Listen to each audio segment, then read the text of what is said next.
ఒక పిఐఎంఈ సంస్థకు చెందినటువంటి గురువుగా గతంలో కొన్నిసార్లు గుణదల మాత పండుగ వేడుకలలో పాల్గొనటం జరిగింది.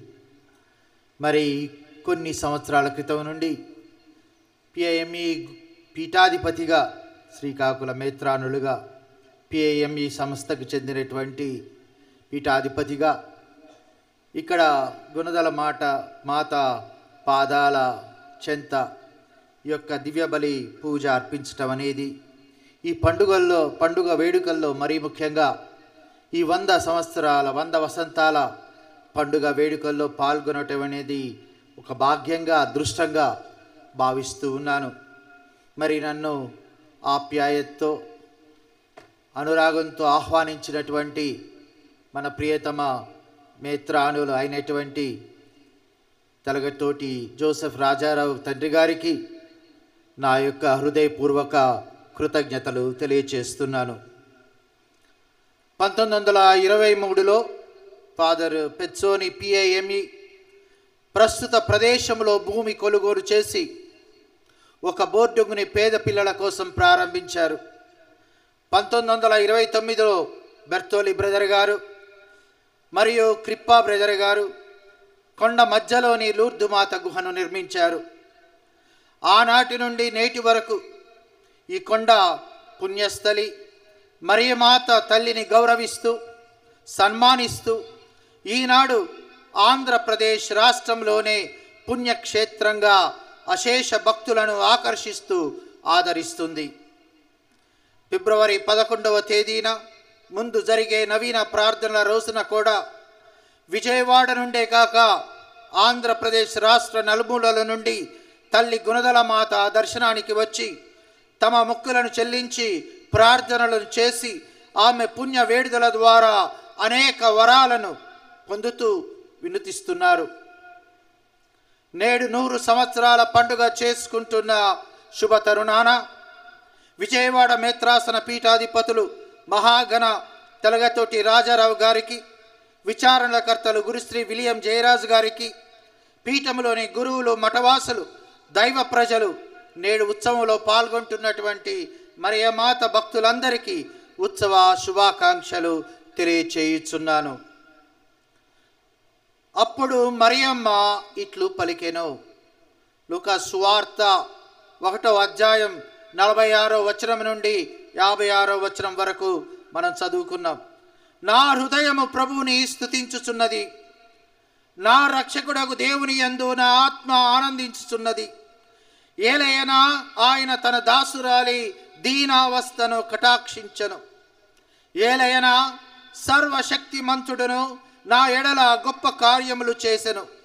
విశ్వసించి విధేయించి దేవుని ప్రేమించినది మరియ తల్లి. నీ మాట చొప్పున నాకు జరుగునగాక అంటూ మరియా పూర్తిగా దైవ సంకల్పానికి విధేయురాలైంది. ఆయన సందేశమును శుభవర్తమానంపై నమ్మకం ఉంచింది. పవిత్ర శిశువు తల్లిగా తనకు సంక్రమింపనున్న ఘనత ఆపేక్షలను ఇష్టపూర్వకంగా స్వీకరించింది. పవిత్రత, శీలము, దేవుని పట్ల ప్రేమ, ఆయన వాగ్దానం పట్ల నమ్మకం, పవిత్రాత్మ పరిశుద్ధాత్మ పట్ల విధేయత విషయంలో నేటి క్రైస్తవ బిడ్డలు, ప్రధానంగా యువతులు మరియ ఆదర్శం పాటించాలి. ఎలిజబెత్తమ్మను సందర్శించినప్పుడు ఆమెను పవిత్రాత్మ ప్రేరేపించగా ఆమె పలికిన మాటలకు మరియ తల్లి హృదయం పులకించిపోయింది. ఆమె మాటలకు తల్లి హృదయం ఉప్పొంగి ఈ స్తుతి గీతం ఆలపించింది. స్త్రీలందరిలో నీవు ఆశీర్వదింపబడిన దానవు, నీ గర్భఫలం ఆశీర్వదింపబడెను. నా ప్రభువు తల్లి నా యుద్ధకు వచ్చుట నాకు ఎలాగూ ప్రాప్తించెను. ప్రభువు పలికిన వాక్కులు నెరవేరునని విశ్వసించిన నీవెంత ధన్యురాలవు. ఎలిజబెత్తమ్మ నోటి నుండి పవిత్రాత్మ ప్రేరేచనచే వెలువడిన మాటలు విన్నాక మరియ హృదయం పులకించిపోయింది. ఉప్పొంగిన మనసుతో, ప్రభు తల్లిగా పొందిన గుర్తింపుతో, దేవుడు ఔదార్యముతో, గొప్ప మనసుతో చేసిన ఈ ఘనకార్యానికి ఎలుగెత్తి దేవుని స్తుతించింది. నా హృదయము ప్రభువుని స్తుతించుచున్నది. నా రక్షకుడగు దేవుని యందు నా ఆత్మ ఆనందించుచున్నది. దేవుడు కృతజ్ఞతా హృదయం, మేలెరిగిన తనం కలిగిన విశ్వాసుల హృదయాలను, జీవితాలను ఎంతగానో ప్రేమిస్తాడనటానికి మరియ తల్లి జీవితం ఒక నిదర్శనం. ఇక్కడ మనం ఒక విషయం గ్రహించాలి. లూకా తన సువార్తను రాయక ముందు ఆయన అపోస్తలులు, ముఖ్యంగా పునీత పౌలు గారు స్థాపించిన తొలి సంఘాలను ఆయన దర్శించి ఉంటారు. అవి ఎంత దీనంగా ప్రారంభమై దైవానుగ్రహముతో, పరిశుద్ధాత్మ నడిపింపుతో ఎలా దినదిన ప్రవర్ధమానమై ఎదిగాయో, ఎంతటి విశ్వాసముతో జీవించాయో ఈ వాక్యాల ద్వారా మనకు తెలుసుకోవచ్చు. విశ్వసించిన వారందరూ కలిసి సమిష్టిగా జీవించుచు తమకు కలిగిన దానిలో అందరూ పాలు పంచుకొనుచు, మరియు వారు తమ స్థిరాచరులను అమ్మి అందరకును వారి వారి అవసరములను బట్టి పంచిపెట్టిరి. అపోస్తుల కార్యములు 2వ అధ్యాయం 44వ వచనం నుండి 45వ వచనం వరకు. ఏలయనా ఆయన తన దాసురాలి దీనావస్థను కటించెను. ఇక నుండి తరతరముల వారు నన్ను ధన్యురాలు అని పిలిచెదరు. ఏలయనా సర్వశక్తి మంతుడు నా ఎడల గొప్ప కార్యములు చేసెను, ఆయన నామము పవిత్రమైనది. ఈ వాక్యాలలో సువార్తికుడు మొదటి తొలి సంఘ జీవన విధానాన్ని పేర్కొని హర్షిస్తాడు, ఆదర్శంగా చూపిస్తాడు. సమిష్టి జీవితం, పంచుకున్న జీవితం, లోటు లేని జీవితం, అరమరకలు లేని సహజీవన సౌందర్యమే దేవుని రాజ్యంగా గుర్తిస్తాడు. ఆ దేవుని రాజ్యానికి ఒక మాతృతగా తాను తన దాసురాలిగా, సేవకురాలిగా ఎంచుకున్న మరియమాతను ఈ స్తుతి గీతము ద్వారా క్రైస్తవ విశ్వాసానికే ప్రతిబింబంగా చూపిస్తున్నారు. ఆమె దేవుని గొప్పతనాన్ని, ముఖ్యంగా పేదల, దీనుల, నిర్భాగ్యుల, నిస్సహాయుల ఎడల, అట్టడుగున ఉన్న వారి ఎడల ఆయన దయా కనికరాలు, కరుణార్థ భావాలను ఆ తల్లి వ్యక్తం చేస్తుంది. ముఖ్యంగా దీనులు, దరిద్రులు, అణిచివేయబడిన వారి పట్ల దేవుడు కనపరుస్తున్న దయను, విశ్వాస పాత్రను ఆ తల్లి కొనియాడుతూ ఉంది. ఈ వాక్యాలు వినండి. ఆయన తన బాహుబలమును చూపి అహంకారుల దురాలోచనలను విచ్ఛిన్నం గావించెను. అధిపతులను ఆశ్రమంలో నుండి పడద్రోసి దీనులను లేవనెత్తెను. ఆకలిగొన్న వారిని సంతృప్తపరిచి ధనవంతులను వట్టి చేతులతో పంపివేసెను. అహంకారులు ఎవరు? ఈ ప్రశ్నకి ప్రతి ఒక్కరం సమాధానం చెప్పుకోవాలి. ఈనాటి సమాజంలో గర్వంతో, అహంకారంతో, అతిశయంతో ఊగిపోయేవారు ఎవరు? ఈరోజు తల్లి మరియ ఒక సామాజిక విప్లవాన్ని, మార్పును సూచించే వాక్యాలు.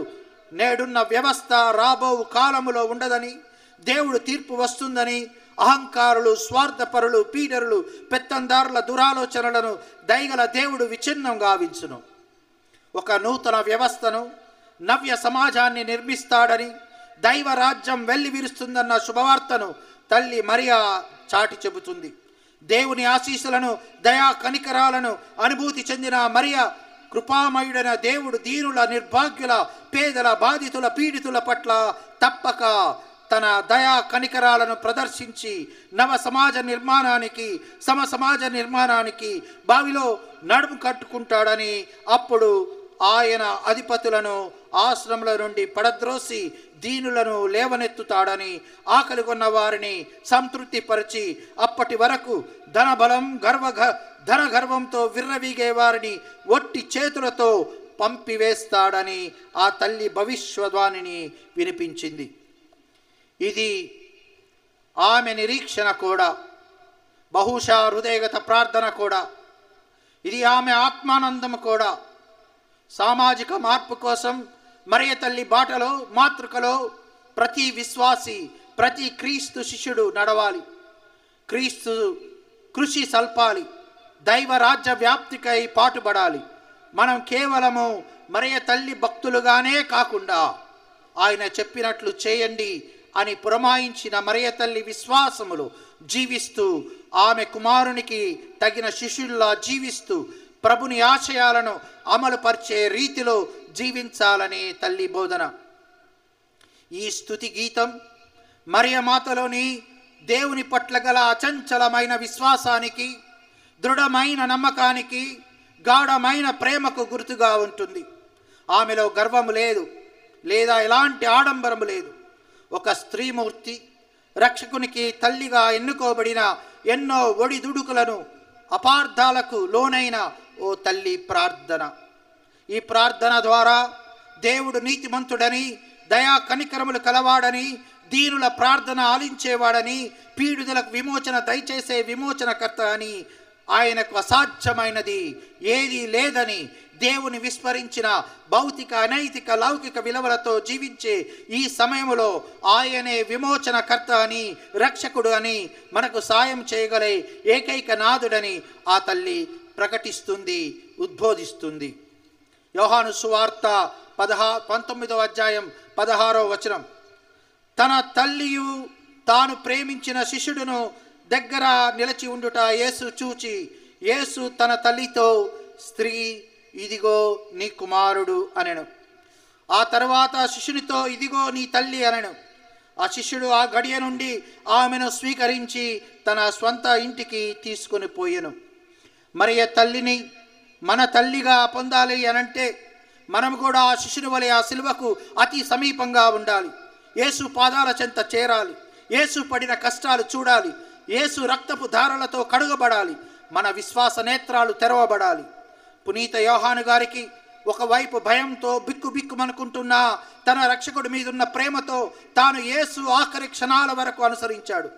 యేసు తల్లిని తన తల్లిగా పొందగలిగాడు.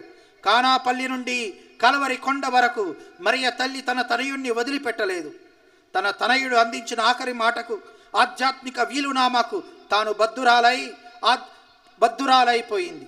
ఆనాడు కానాపల్లిలో యేసు మరియ తల్లితో, స్త్రీ, ఇది నీకేమి నాకేమి, నా గడియ ఇంకా రాలేదని చెప్పి కూడా నీటిని ద్రాక్షరసంగా మార్చి ఆ తల్లికి విధేయుడయ్యాడు. ఇదే తాను ఎదురు చూస్తున్నటువంటి తన రక్షణ ప్రణాళికలో ఒక ముఖ్యమైనటువంటి గడియ. అంతా సమాప్తమైనదని చెప్పకముందు చేసినటువంటి అప్పగింతలు, తన తల్లిని మన తల్లిగా అందించటం, దైవమాతను మన మాతగా రూపొందించటం, శిలువ క్రింద నిలబడి వెరేలాడుతున్న యేసును చూసే ప్రతి వాడు వినవలసినటువంటి మాటలు, ఇదిగో నీ తల్లి. ఆ తల్లిని పొందాలి అని అంటే వేరే మార్గం లేదు, పునీత యోహాను గారి మార్గము తప్ప. శిలువని వదిలి మరియ తల్లిని పొందలేము. శిలువ చెంత చేరక మరియ తల్లిని చూడలేము. ఈనాడు మనందరం కూడా ఆ శిలువ చెంత ఉన్నామని అనుకోవాలి. యోహాను గారిలాగే మనము కూడా శిలువ పాదాల చెంత నిలబడి ఉన్నామని అనుకోవాలి. అనుకోవటమే కాదు, ఆ ప్రయాణానికి సిద్ధపడాలి. ఆ శిలువ పాదాల చెంత మాత్రమే మరియ తల్లి మన తల్లిగా పొందగలము. ఏ క్షణమైతే యేసు ఇదిగో నీ తల్లి అని అన్నాడో ఆ గడియలోనే తన తల్లిని స్వీకరించి తన సొంత ఇంటికి తీసుకొని వెళ్ళెను. ఆనాడు యోహాను గారు చేసినటువంటి పనే మనం ఈనాడు చెయ్యాలి. ఆనాడు ఏ రకంగా అయితే వెంటనే ఆ క్షణమే తల్లిని స్వీకరించి తన సొంత ఇంటికి తీసుకుని వెళ్ళాడో, ఈరోజు కూడా ఆ శిలువదారి మాటలు కట్టుబడి మన తల్లిని మన ఇంటికి తీసుకొని వెళ్ళాలి. ప్రతి విచారణలో, ప్రతి కుటుంబంలో ఆ తల్లిని ప్రతిష్ఠించాలి. ప్రతి హృదయాలలో ఆ తల్లి కొలువై ఉండాలి. ఆ తల్లితో కలిసి జీవించాలి. ఆ తల్లి పెంపకానికి బద్దులై ఉండాలి. ఆ తల్లి పాలనలో మనం పెరగాలి. నూతన జీవితానికి నాంది పలకాలి. మొట్టమొదటిగా మనం చాలాసార్లు పుణ్యక్షేత్రాలకు వచ్చి గుండు కొట్టించుకొని కొబ్బరికాయలు కొట్టి వెళ్తాం. కానీ ముఖ్యంగా మనం చేయవలసింది ఏమిటి అంటే మరియ తల్లికి ప్రార్థన చేయాలి. మొట్టమొదటిగా మనం చేయవలసినటువంటి ప్రార్థన ఏమిటి అంటే స్త్రీ సభను సాతాను శోధనల నుండి విడుదల చేయాలి అని, స్త్రీ సభలో పనిచేసేటటువంటి వారి పాపపు దాస్యం నుండి దూరం చేయటానికి ప్రార్థన చేయాలి. పీఠాధిపతులు, గురువులు, కన్యకామణులు, ఉపదేశులు, గృహస్థ క్రైస్తవులు తమ పరిచర్యలో పాపాన్ని జయించాలి అని, సైతాన్ని ఓడించాలి అని ప్రార్థన చేయాలి. పాపపు జీవితంలో కొట్టుమిట్టాడుతున్న క్రైస్తవ విశ్వాసులకు విడుదల కోసం మనం ప్రార్థన చేయాలి. మనందరం కూడా మధ్యలోనే ఆగిపోకుండా ఆ శిలవనాథుడికి సమీపంగా ఉండేటట్లు ప్రార్థన చేయాలి. మన ఆధ్యాత్మిక జీవితాలను నాశనం చేస్తున్నటువంటి ఆ జిత్తుల మారి సర్పమును చంపివేయాలని ప్రార్థన చేయాలి. ఎన్నో కుటుంబాలను కూల్చివేస్తున్న ఆ డబ్బు పిశాచాన్ని పిసికి పారేయాలని ప్రార్థన చేయాలి. అనుమానాలతో, అక్రమ సంబంధాలతో చెల్లా చెదురు చేస్తున్న ఆ మోహ పిశాచిని వెళ్ళగొట్టాలని ప్రార్థన చేయాలి. పదవి వ్యాహముతో కొట్టుకు చస్తున్న ప్రజానికాన్ని కాపాడమని వేడుకోవాలి. అస్వస్థతతో, అనారోగ్యంతో జీవితాల మీద ఆశలు వదిలివేసిన వారి జీవితాలను తిరిగి చిగురింప చేయాలని ప్రార్థన చేయాలి. అమాయకుల జీవితాలతో ఆడుకుంటూ మాయాలోకములోనికి నడిపించి మోసము చేస్తున్న నరక దళాల నుండి రక్షింపబడాలని ప్రార్థన చేయాలి. ఈ లోకయాత్రలో మన శ్రీసభ ఒక నిరీక్షణ యాత్రకులుగా పరలోక ప్రయాణములో వచ్చే అడ్డంకుల నుండి రక్షించమని ప్రార్థన చేయాలి. వీటన్నిటి నుండి మనం ఛేదించుకొని రావాలంటే మనకు కావాలి మన గుణదల మాత సహాయం, మన గుణదల మాత అండదండలు. మన గుణదల మాతతో కలిసి మనం నడవాలి. మన క్రైస్తవుల గుణదల మాత ఈ ప్రయాణములో మనతో ఆమె సహాయంగా ఉండాలి. మన తిరుసభను విడదీసి ముక్కలుగా చేయాలని ప్రయత్నం చేస్తున్న లూసిఫర్ అనుచరుల నుండి కాపాడమని ప్రార్థన చేయాలి. స్త్రీ సభను కూర్చివేయాలని కుతంత్రాలు చేస్తున్నటువంటి క్రైస్తవ విరోధుల నుండి రక్షించమని ప్రార్థన చేయాలి. మతోన్మాదుల నుండి మనల్ని దూరం చేయాలని ప్రార్థన చేయాలి. క్రైస్తవ పరిచర్యలకు అడ్డుగోడలుగా నిలబడ్డ దుర్మార్గుల మనసును మార్చివేయాలని ప్రార్థన చేయాలి. మతం పేరుతో అమాయకుల జీవితాలను కోస్తున్న నరరూప రాక్షసుల బారి నుండి రక్షించమని వేడుకోవాలి. యుద్ధాలను ప్రకటిస్తూ దేశాలను కబలిస్తున్నటువంటి స్వార్థపూరిత దేశ నాయకులు మారాలి అని ప్రార్థన చేయాలి. మనం ప్రార్థన చేయాలి. మన తల్లిని వేడుకోవాలి. మన కోసమై మరి ఒక్కసారి దిగురమ్మని కోరుకోవాలి. ఇక్కడ ఇటువంటి ప్రార్థనలు జరగటానికి ఎంతోమంది మిషనరీలు కృషి చేసి ఆ మరియ తల్లిని మనకు అందించారు. లూకాసు వార్త 1:39. ఆ దినములలో మరియమ్మ యూదా సీమలో పర్వత ప్రాంతమున గల ఒక పట్టణమునకు త్వరగా ప్రయాణమై పోయెను. ఆమె జకరియా ఇంటిలో ప్రవేశించి ఎలిజబెత్తమ్మకు వందనవచనములు పలికెను. మరియమ్మ 3 మాసములు ఎలిజబెత్తమ్మలో ఉండి పిమ్మట తన ఇంటికి తిరిగిపోయెను. మన మరియ తల్లి మంచి ఆలోచనల మాత అని చెప్పుకోవటానికి మనకు తెలిసినటువంటి 2 ముఖ్యమైనటువంటి ఉదాహరణలు. 6వ గాబ్రియేలు దూత మాటలు వినగానే తన చుట్టమొగ ఎలిజబెత్తమ్మను 6వ మాసమని చెప్పగానే తాను త్వరితముగా తన సహోదరికి తన అవసరం ఉందని తెలుసుకొని ఎలిజబెత్తమ్మను దర్శించటానికి పయనమైపోయాను. ఎలిజబెత్తమ్మతో 3 మాసములు గడిపాను. ఎలిజబెత్తమ్మకు తన లాంటి ఆడవారి సహాయం ఎంతైనా ఉంటుందని తెలిసి ఎవరూ అడుగకుండానే తనంతట తానుగా ఆలస్యము చేయకుండా, రెండవ ఆలోచన రానివ్వకుండా పరుగున ఎలిజబెత్తమ్మను దర్శించి తనకు తోడుగా ఉండి 3 మాసములు తనతో గడిపి తన ఇంటి పనులలో, వంట పనులలో చేదోడు వాదోడుగా ఉంటూ ప్రసవ కాలం వరకు తాను అన్ని విధాలుగా సహాయం చేసి తిరిగి తాను తన ఇంటికి వచ్చెను. ఇక్కడ మరియ తల్లిని ఎవరు అడగలేకుండానే తనంతట తానుగా ఎలిజబెత్ అవసరములో ఉందని గ్రహించి మంచి ఆలోచన మాతగా అరుదించెను. రెండవ ముఖ్యమైనటువంటి సంఘటన మనకు కనిపించేటటువంటి దృశ్యం, మరియ తల్లి మంచి ఆలోచన మాత అని కానాపల్లి పెళ్లిలో జరిగిపోయిన ద్రాక్షారసాన్ని తిరిగి తన కుమారుని ద్వారా పెళ్లి వారికి అందించటం. యోహాను సువార్త 2:3. అచట ద్రాక్షారసము తక్కువ పడగా యేసు తల్లి వారికి ద్రాక్షారసము లేదు అని ఆయనతో చెప్పెను. ఈ సందర్భంలో కూడా మరియ తల్లిని ఎవరు అడగలేదు. కానీ తనంతట తానుగా ఆ పెళ్లిలో జరగబోయేటటువంటి ప్రమాదాన్ని గుర్తించి వెంటనే పెళ్లి వారికి ఎటువంటి అవమానం రాకుండా తన తనయుని ద్వారా తాను చేసినటువంటి యొక్క సహాయం. తెలుగులో ఒక సామెత ఉంది, అడిగితేనే కానీ అమ్మైనా అన్నం పెట్టదు అని అంటారు. కానీ మన గుణదల మాత, ఆరోగ్య మాత, లూర్దు మాత విషయంలో మాత్రము దాన్ని భిన్నంగా చూస్తాం. ఈ తల్లి మనతో ఉంటే చాలు, మనం నోరు తెరిచేలోపే మన అవసరాలన్నీ తాను గుర్తించగలదు. గుర్తించడమే కాదు, వెంటనే మన అవసరాలన్నీ తీరుస్తుంది. తన మధ్యస్థ ప్రార్థన ద్వారా, తన మాట వలన, తన సహాయము వలన ప్రతి ఒక్కరికి అందుబాటులో ఉంటుంది. ఆ తల్లి మనతో పాటు ఉండి మనల్ని నడిపిస్తుందని నా విశ్వాసం. అటువంటి తల్లిని మనం గౌరవించుకోవటం మన బాధ్యత, మన కర్తవ్యం.